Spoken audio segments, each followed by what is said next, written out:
In this video, we have 6 buy the dip opportunities that you're not going to want to miss. Stay tuned. Bry's Comics. Pre-sales are live. We Live Age of the Palladians #1 Black and We Live Age of the Palladians #1 White are live now at bryscomics.com. This incredible artwork by Johnny Desjardins. And stay tuned to the end of the video for a very special interview with Johnny Desjardins himself. It was a totally surprising interview. I learned a lot about Johnny, and it turned out to be a really inspiring video. So stay tuned for that. And I think getting to know the artist on a personal level brings comic book collecting to a whole nother level. A brief rundown of what this exclusive is all about. We Live Age of the Palladians is the second volume of the We Live series. It's 2 different issue #1s, the same story told from 2 different perspectives. And the publisher has cleared me to be able to say that there are confirmed first appearances in these issues that will be important to the ongoing storyline. Also, the Inaki brothers are the creators of this series and have said that the second volume is the story that they really wanted to tell, but they needed to set it up with the first volume first. I'm incredibly excited to see where they take this story, because the first volume was absolutely incredible. Also, there's going to be complete sets of the first volume available for cover price at bryscomics.com, limited to 1 per customer, so you can get caught up on the series. And I've always thought that this would make an incredible TV show. I would honestly be surprised if it didn't at least get optioned, but at this point there is no news on that front whatsoever. My exclusive is limited to 300 total sets of the Virgins. That includes all the different options, the raw copies and the graded copies, and 100 sets of the metal, which includes the raw copies and the graded copies of the metals. But I'm also comping Johnny a whole bunch of copies that come out of that run, and I'm holding some of them back. So it's going to be super limited as to what's available today on the website. So thank you so much in advance for considering to pick this up and support the channel. If you get anything at all out of my videos, is the best way to currently support me is to pick up this incredible collectible by Johnny Desjardins. And in today's video, we're looking at 6 spec books that have really come down in price that I'm extremely confident will bounce back in a major way. This came across because I was looking up values for comic books on collections that I was currently buying, and I was shocked at some of the prices of some of these key issues. If you were to look at these books from an investment standpoint only, what an incredible opportunity they provide. Most investors would be over the moon to get 10% return on their money, but I think most of these books in this video have potential anywhere between 25 and 60% as far as the rate of return. Just general numbers to illustrate a point that comic book speculation is ripe with slam dunk opportunities like this. So if you're a collector that's interested in having this hobby fund itself, but you don't know where to start, meaning how to buy and sell comics to upgrade your collection or buy new comic books for your collection, then I think you're in the right place. I think if you stick around the channel, you'll start to pick up ideas on how you can capitalize on the many opportunities that are out there. And first up, we have Ironheart #1, the 1 in 10 Vecchio variant. This is the first solo series for Ironheart, and it's also the first mention of the 10 Rings terrorist organization in mainstream Marvel Comics. This book peaked at $400 in October of 2021 and has been on a downward trend since then, with the most recent sale of $179, down about 55%. At the time of recording this video, there was one buy it now on eBay for $225, but most of the buy it now listings are going to be higher than that. And I think that the move here to make is to save a search on eBay for all the Ironheart #1 variants, because they're all in a dip, for auction style listings, and grab them anytime they go for super low numbers. The auctions are performing really badly right now because of the phenomenon that we see all the time in this hobby, which is moving on to the next hot thing. How quickly we forget why we got so excited about a certain spec in the first place.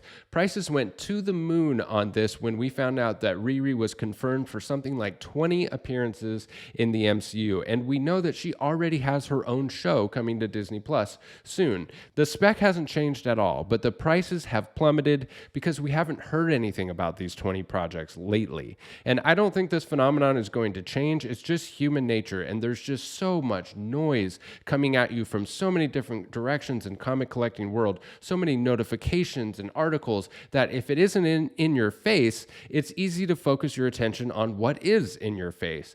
And the prudent collector will see this as an opportunity and act accordingly. Next on the list, we have Venom number 9, the 1 in 10 animation variant. And this is the first full appearance of Dylan Brock, the son of Eddie Brock, who's later revealed to be the son of the symbiote and not Eddie Brock, who later becomes Venom. And I have a lot of faith in this character, especially long term. Next gen heroes or next gen anti-heroes can be a really good spec because at some point the mantle will need to be passed in the MCU or further spin-offs will need to be created, etc. So it could be possible that we see even more of a downward trend for this book before it starts to peak again, depending on if and how long it takes for Dylan to appear on the screen or at least have more important moments in the comic book mythos. I have faith in both of those things happening, so whenever I pick this up in a collection or see eBay auctions going for really cheap, I snag them, and my hoard of Venom number 9s is actually getting quite big.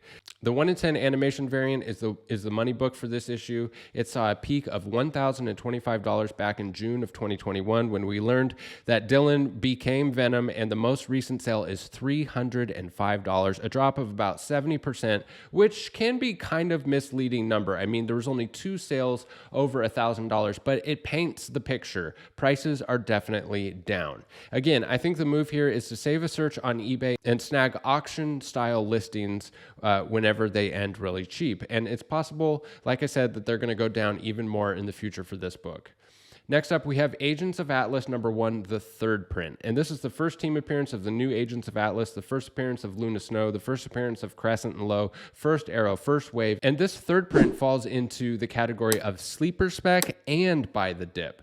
There were only 1,451 copies ordered by retailers, making it an absolute ghost. There are 176 total copies on the CGC census for the 3rd print, compared to 228 total copies on the census for the 1 in 50 variant for this issue. So as far as currently graded copies, the 3rd print is significantly more rare than the 1 in 50. And you have to keep in mind that the 1 in 50s were kept and treated with much more respect in these 3rd prints because retailers out the gate knew that the 1 in 50s were valuable. While the 3rd print, most retailers didn't even want to order because they thought that it wasn't going to be worth anything. They also probably hit comic book shelves unbagged and unboarded. They were probably read to death because people just didn't even know how rare the 3rd print was until way later.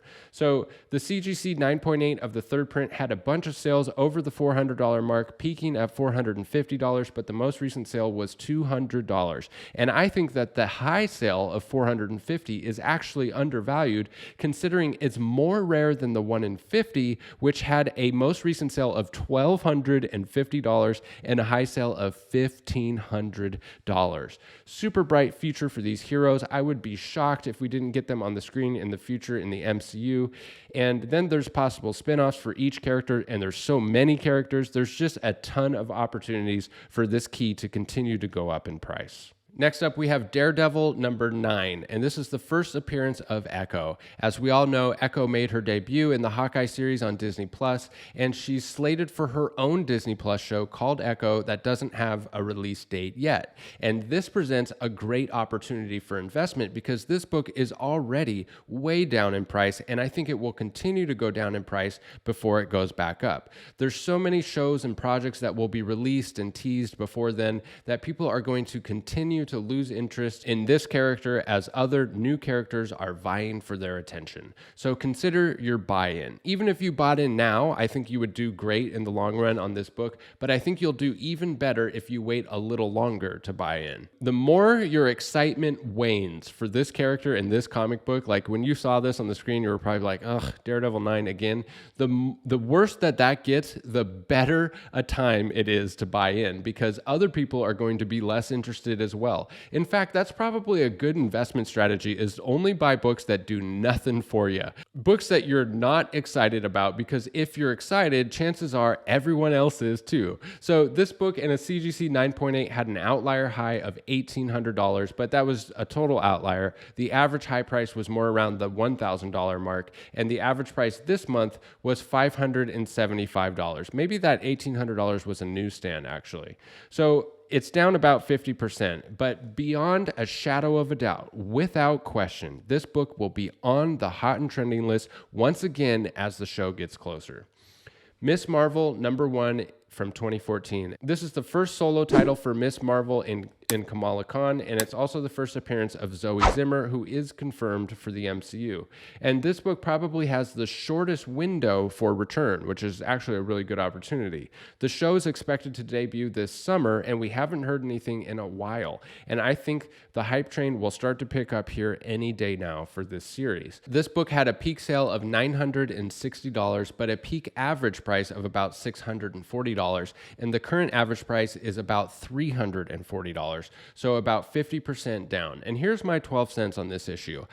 I don't have a ton of faith in this character, at least not for the comic speculation market. I have a hunch that some of these new shows are hitting home with a lot of new viewers, but not so much the crowd that collects comics. I don't want to get into it here in this video because of time, but it is something that I'm going to explore more and address in a future video, so hit that notification bell if that's something that interests you. However, I do have a ton of faith in this market, and I think that beyond a shadow of a doubt, this book will hit the hot and trending list pre-show release. So I think the move here is to buy now and sell before the show is released. Just my 12 cents. Maybe you have more faith in this character than me, but at least if you use my strategy, you eliminate the risk and make a profit regardless of how the character is received. And nobody ever went broke making a profit, but many people have gone broke holding out for more profit.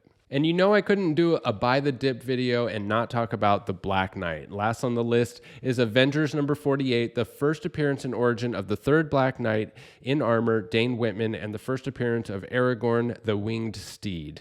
I've already done a whole video on this, on why I think this character is so undervalued, and I still feel that way. I think we're going to get Kit Harington as the Black Knight in many MCU properties. I would be surprised if he didn't get his own spinoff on Disney+. He checks too many boxes for Marvel not to completely capitalize on this character.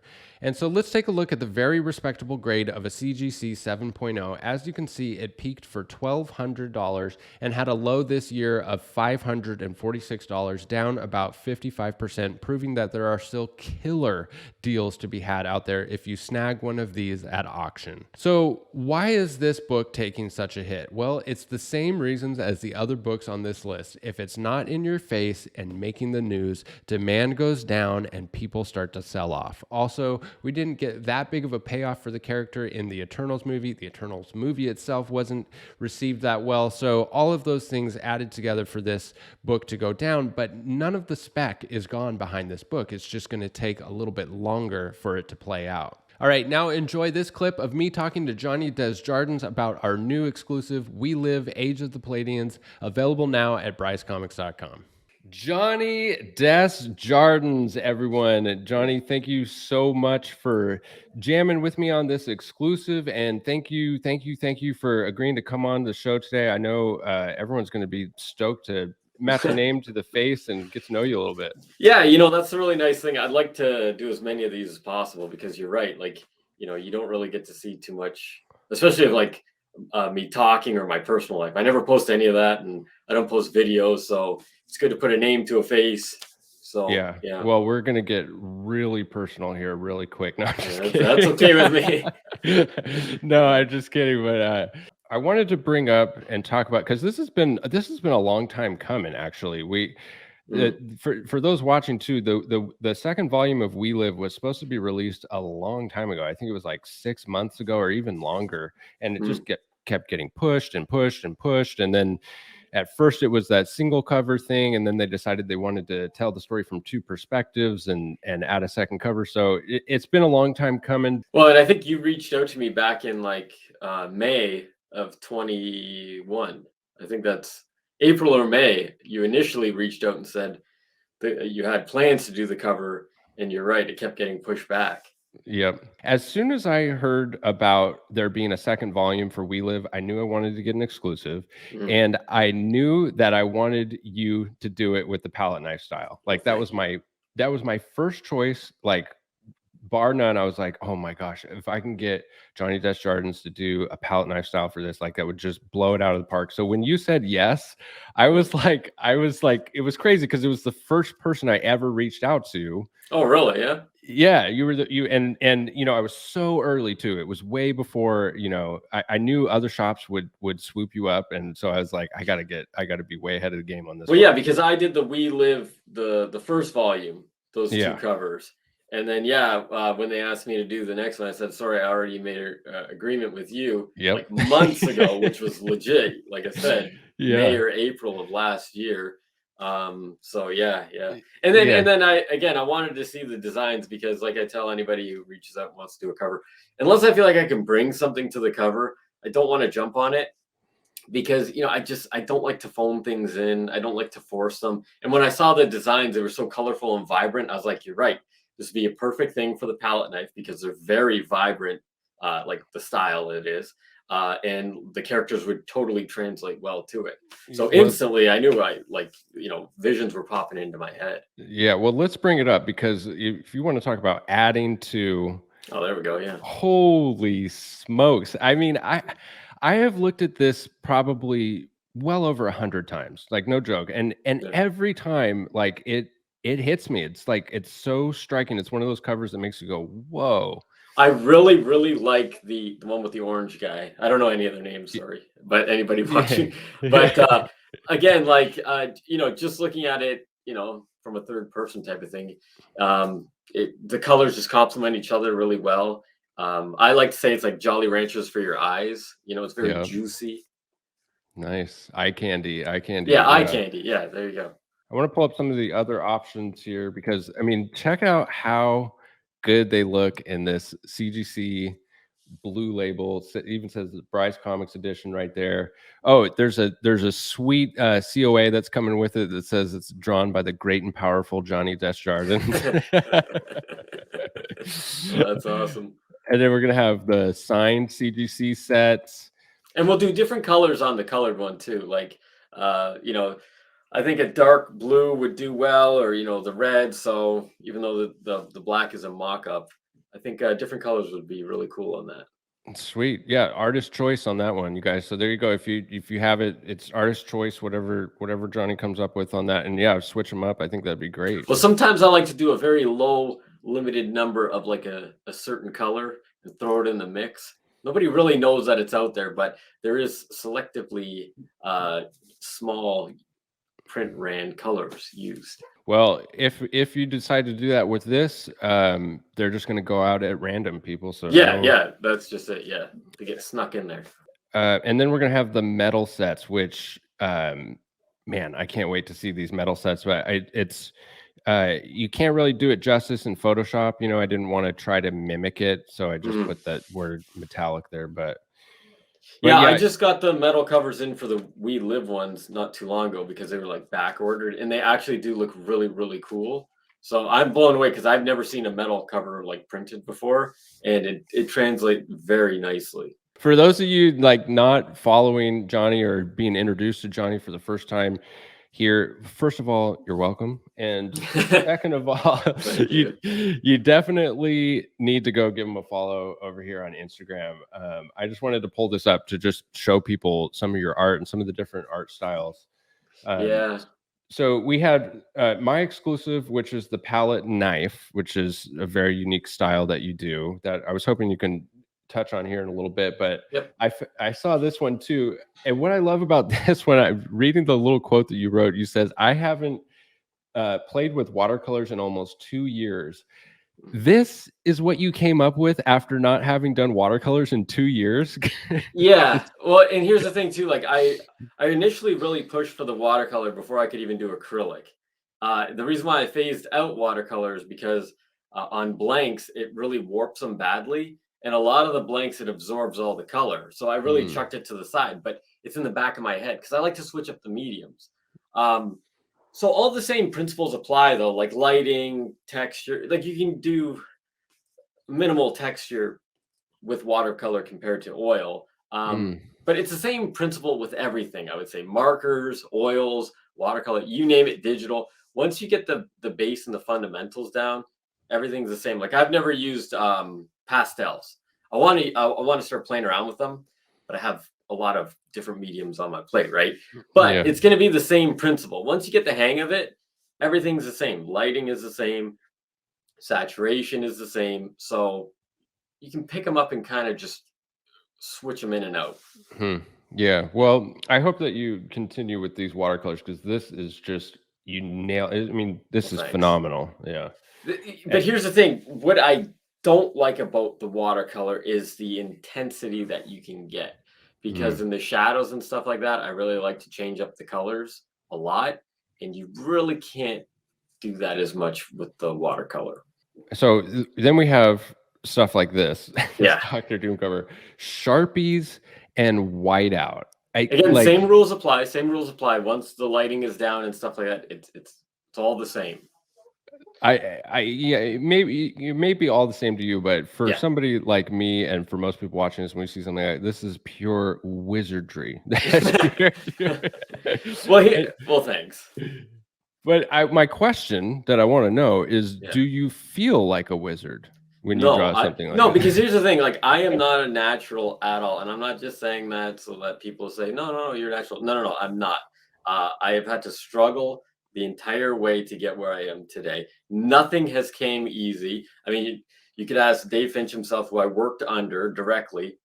He was there the entire path since knowing him. What was it, 2008 or 7 or something like that? And I've wanted to do stuff like this. I wanted to do paintings. I would show him my paintings. They were terrible. I mean, I couldn't get the hang of any of it.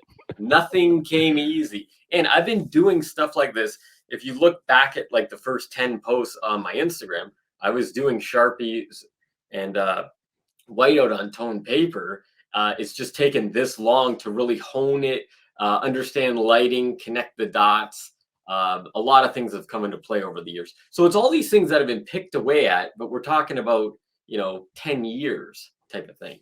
Wow, that's nothing has come overnight. And again, like I have struggled for everything. Like that pose is a big struggle. That hand, I've wanted to be able to draw that hand at this angle for a very long time. This area right here is the no man's land. That is the toughest part about that hand angle. Wow. So yeah, there's a lot more that goes into it. Maybe it looks like, oh, it's just drawn and stuff like that, but the whole thing is a struggle.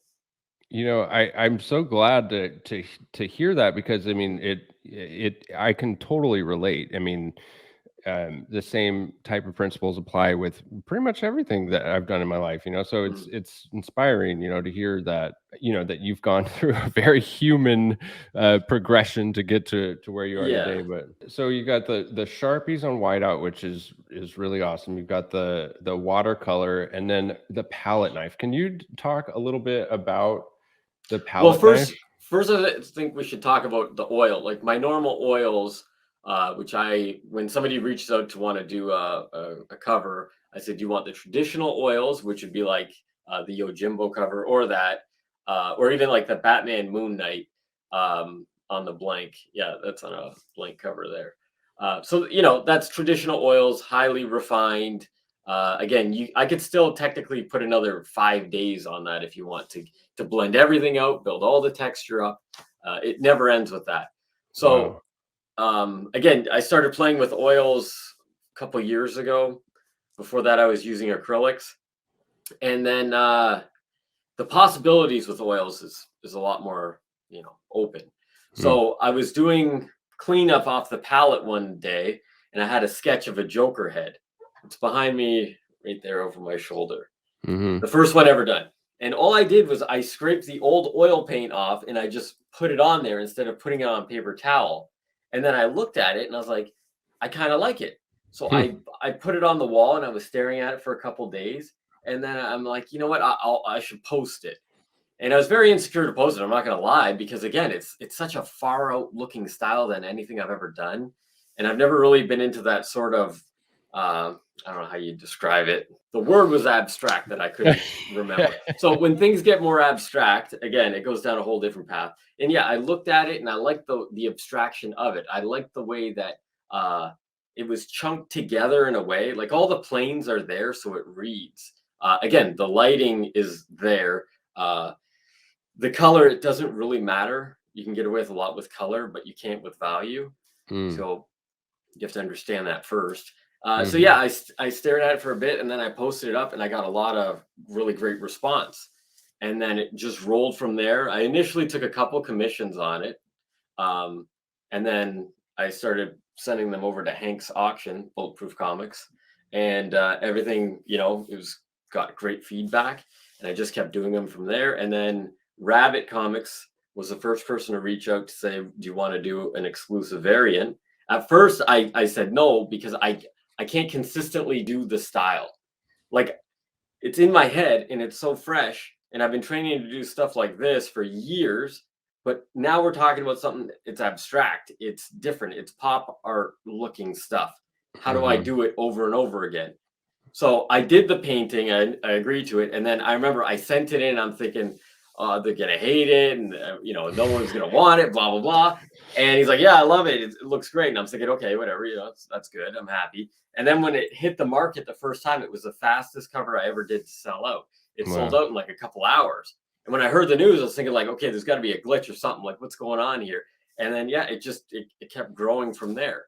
So I'm known for like that style, and then this style, and then like the Sharpies, and that's more of an illustration, I would call the Sharpies stuff.